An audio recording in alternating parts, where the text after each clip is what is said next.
चलिए आज एक ऐसी कहानी में चलते हैं। एक ऐसी जगह की कहानी जहाँ कहते हैं दीवारें भी सांस लेती हैं और परछाइयाँ वो अपनी अलग ही जिंदगी जीती हैं। ये कहानी है रक्त महल की।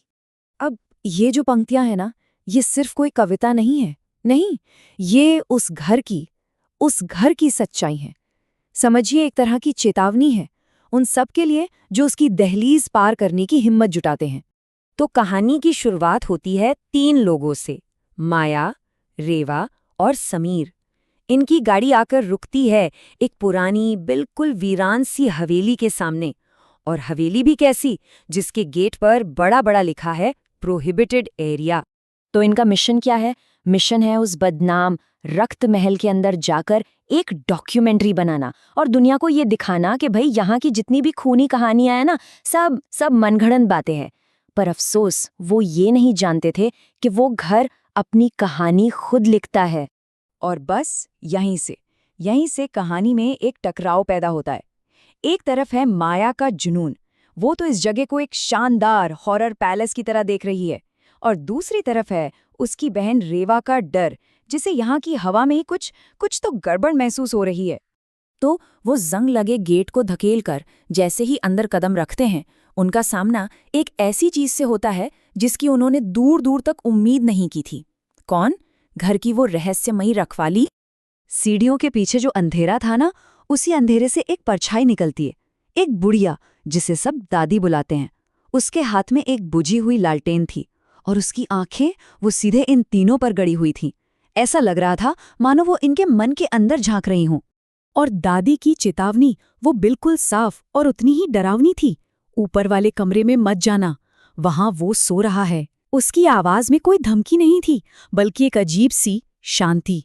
और यही शांति आने वाले खतरे का एहसास दिला रही थी। उसने आगे जो कहा वो और भी खौफनाक था। अंदर तो आ गए हो, लेकिन बाहर जाने का रास्ता अब ये घर तय करेगा। खैर, दादी की इस चेतावनी को पूरी तरह नजरअंदाज करके टीम अपनी जांच शुरू कर देती है और बहुत ही जल्द वो घर अपने राज एक एक करके खोलना शुरू कर देता है। जैसे ही वो अंदर घुसे, घर का माहौल एकदम बदल गया। टेम्परेचर अचानक गिर गया और सन्नाटा इतना गहरा कि अपनी दिल की धड़कनें भी शोर जैसी लग रही थी। और तभी उनकी नजर पड़ती है एक पेंटिंग पर, एक फैमिली पोर्ट्रेट। लेकिन इसमें बच्चों के चेहरे बेरहमी से खुरच दिए गए थे। और उस पेंटिंग में माँ की आंखें, ऐसा लगता था जैसे वो जिंदा हैं और उनकी हर एक हरकत को देख रही हैं। अब सवाल तो दिमाग में घूम रहा था कि ये किसी पागल का काम था या कुछ और। पर माया वो इसे सिर्फ सालों की नमी का असर बताकर बात टाल देती है। और बस यहीं वो लोग अपनी सबसे बड़ी गलती कर बैठते हैं। वो फैसला करते हैं ऊपर जाने का। तो वो ऊपर पहुंचते हैं और उन्हें वही कमरा मिलता है जिसके लिए दादी ने साफ साफ मना किया था। दरवाजा बिल्कुल गहरे लाल रंग का।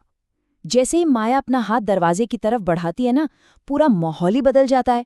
अचानक एक बर्फीली हवा का झोंका आता है।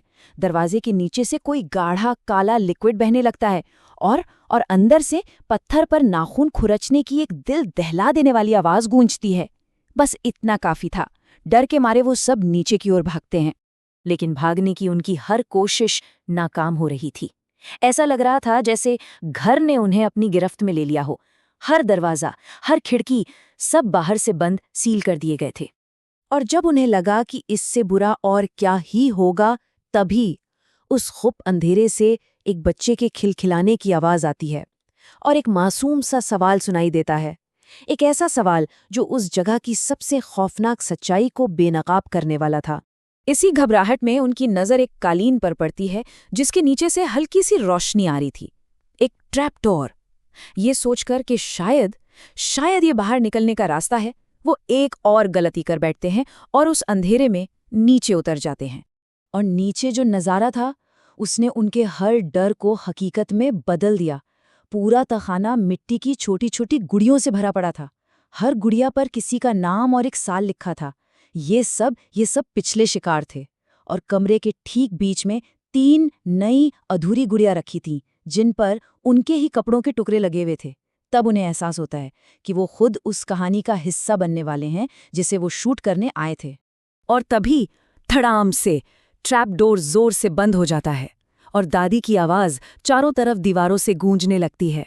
वो बताती है कि ये घर भूखा है, इसे ताज़ा कहानियों की भूख है। और अब उनकी यादें, उनका डर, सब कुछ उस घर का हो चुका है। इसके बाद जो शुरू होता है ना, वो सिर्फ डरावना नहीं है, वो हकीकत के टूटने जैसा है।